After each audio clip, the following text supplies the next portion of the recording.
नमस्कार मित्रों, हिंदी साहित्यशाला के यूट्यूब चैनल पर एक बार फिर से स्वागत है। हम छायावाद के बारे में पढ़ रहे थे, छायावाद के रचनाकारों को पढ़ लिए थे। उसी के आगे हालावाद को पढ़े थे। हालावाद में जैसे हरिवंश राय बच्चन को पढ़े थे, राम कुमार वर्मा को पढ़े थे। उसी आगे अब आज राष्ट्रीय सांस्कृतिक चेतना प्रधान काव्य के बारे में पढ़ेंगे, यानी जो राष्ट्रीय कवि थे, जिन्होंने राष्ट्र यानी देशभक्ति पर रचनाएं कविताएं की थी। तो इसके प्रमुख कवि कौन कौन से हैं? तो इसके प्रमुख कवि में माखनलाल चतुर्वेदी, रामधारी सिंह दिनकर, सुभद्रा कुमारी चौहान, सोहनलाल द्विवेदी, सियाराम शरण गुप्त, जगन्नाथ दास प्रसाद मिलिंद, केदारनाथ मिश्र, महेश चंद्र प्रसाद और देवकी नंदन विभव और बालकृष्ण शर्मा नवीन।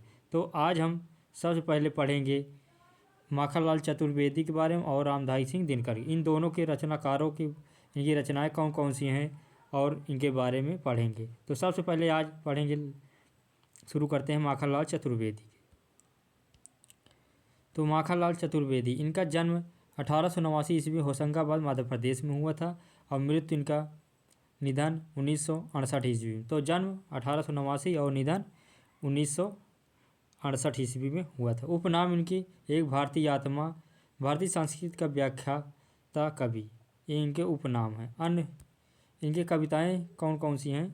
तो इनकी कविताएं हैं पुष्प की अभिलाषा, पर्वत की अभिलाषा, कैदी और कोकिल, मरण, ज्वार, जाओर जवानी, ये इनकी महत्वपूर्ण चर्चित कविताएं हैं। और काव्य संग्रह इनके कौन कौन से हैं? तो इनके काव्य संग्रह हिम किरीटिनी 1943 ईस्वी, हिम तरंगिणी 1949 ईस्वी पर साहित्य अकादमी पुरस्कार 1955 ईस्वी मिला था। माता, समर्पण, युग चरण, वेणुलो, गूंजे धरा, बिजली काजल, आज रही, मरण, ज्वार और धूम्र वलय, ये इनकी प्रमुख काव्य संग्रह हैं। अब रामधारी सिंह दिनकर के बारे में पढ़ते हैं। तो रामधारी सिंह दिनकर का जन्म 1907 ईस्वी मुंगेर बिहार में हुआ था। निधन इनका 1974 ईस्वी में और माता इनकी नवरूप देवी और पिता रवि सिंह थे। तो इनका जन्म कब हुआ था? 1907 ईस्वी में और 1974 में इनका निधन हुआ था। उपनाम इनका क्या क्या है दिनकर की? तो इनका उपनाम है अनल का कवि, आगे का कवि, द्वितीय राष्ट्र कवि, महज डिप्टी राष्ट्रीय कवि, समय सूर्य और औदार्य का कवि। तो इन्हें द्वितीय राष्ट्र कवि कहा जाता है। प्रथम राष्ट्रीय कवि कौन है? मैथिली शरण गुप्त जी हैं। तो इनके उपनाम ये हो गए। अब इनकी मुक्तक रचनाएं कौन कौन सी हैं आइए देख लेते हैं। तो इनकी रचनाएं हैं बारदोली विजय, रेणुका, हुकार, रसवंती, द्वंद्व गीत, यशोधरा, धूप और छाँव, बापू, इतिहास के आंसू, धूप और धुआं, मिर्च का मजा, दिल्ली, नीम के पत्ते, सूरज का काव्य, चक्रवात, नील कुसुम, कपिश्री, सीपी और शंख, नए सुभाषित, कोयला और को कवित्व, परशुराम की प्रतीक्षा, मूर्ति तिलक, आत्मा की आंखें, हरि को हरि नाम और रश्मि लोक। तो इनके ये 25 रचनाएं हैं जो बहुत महत्वपूर्ण है, मुक्तक रचनाएं हैं। कौन कौन? बारदोली विजय, रेणुका, हुकार, रसवंती, द्वंद्व गीत, यशोधरा, धूप और छाँव, बापू, इतिहास के आंसू, धूप और धुआं, मिर्च का मजा, दिल्ली, नीम के पत्ते, सूरज का काव्य, चक्रवात, नील कुसुम, कपिश्री, सीपी का संग, नए सुभाषित, कोयले को कवित्व, परशुराम की प्रतीक्षा, मूर्ति तिलक, आत्मा की आंखें, हरि को हरिनाम, रश्मि लोक, ये इनकी प्रमुख काव्य मुक्तक रचनाएं। प्रबंध रचनाएं की कौन कौन सी हैं? तो प्रणय भंग 1929 ईस्वी, कुरुक्षेत्र 1946 ईस्वी, रसमरती 1952 ईस्वी और उर्वशी 1961 ईस्वी। उर्वशी के लिए इन्हें ज्ञानपीठ पुरस्कार मिला था। निबंध संग्रह कौन कौन से हैं? अर्धनारीश्वर, संस्कृत के 4 अध्याय 1956, रेती के फूल, विवाह की मुसीबतें, ये इनके निबंध संग्रह हैं। अन्य निबंध संग्रह व्हाट पीपल, चेतना की शिक्षा, राष्ट्रभाषा और गांधी। आगे है दिनकर की रचनाएं विशेष, यानी एक एक रचना के बारे में देखते हैं क्या है। तो रेणुका इनकी रचना जो है अतीत के प्रति मोह है इनका, तत्कालीन परिवेश के प्रति निराशा, राष्ट्रीय जागरण है। हुकार में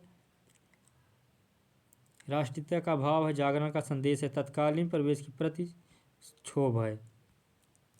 द्वंद्व गीत आशा निराशा का भाव है, सुख दुख का भाव है। कुरुक्षेत्र में प्रबंधात्मक महाकाव्य है ये, इसका प्रकाशन 1946 ईस्वी में। इसमें 7 सर्ग हैं। नायक इसका कुरुक्षेत्र है और इसे आधुनिक युग की गीता कहा जाता है। युद्ध एवं शांति की समस्याओं का चित्रण। तो ये बड़ा मोस्ट है कि इसे आधुनिक युग की गीता कहा जाता है। किस रचना को? तो कुरुक्षेत्र को।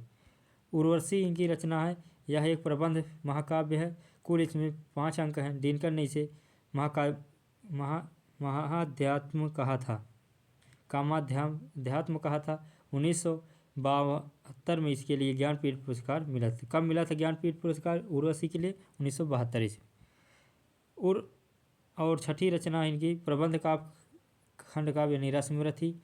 कर्ण एवं दुर्योधन की मित्रता का चित्रण है। अंक इसमें 7 हैं। तो इनकी ये रचनाएं थी। अब माखनलाल चतुर्वेदी के बारे में कुछ विशेष हैं, उसके बारे में जानकारी ले लेते हैं। तो माखनलाल चतुर्वेदी एक भारतीय आत्मा उपनाम से प्रसिद्ध थे।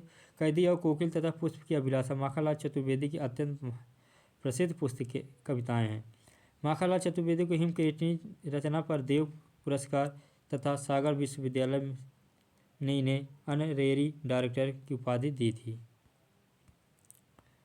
पुष्प की अभिलाषा में चतुर्वेदी जी ने अपनी जीवन दर्शन प्रस्तुत किया है। इन्होंने राष्ट्रीयता, प्रेम, अध्यात्म और प्रकृति को आधार बनाकर काव्य रचना की है, किंतु अभिव्यक्ति की शैली द्विवेदी की है।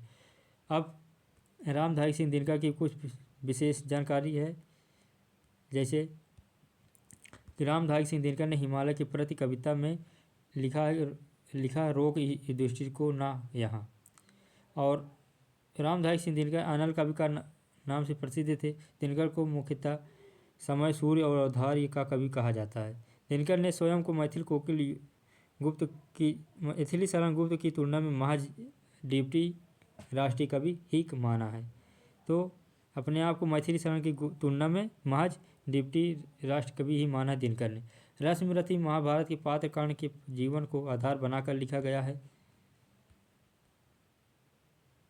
जनतंत्र का जन्म शीर्षक कविता में लिखा है कि सिंहासन खाली करो जनता आती होगी। दिनकर की आरंभिक रचनाएं रेणुका हुकार को लेकर तत्कालीन अंग्रेज सरकार ने दिनकर से स्पष्टीकरण मांगा था। कुरुक्षेत्र की कथा वस्तु महाभारत की शांति पर्व से प्रभावित है।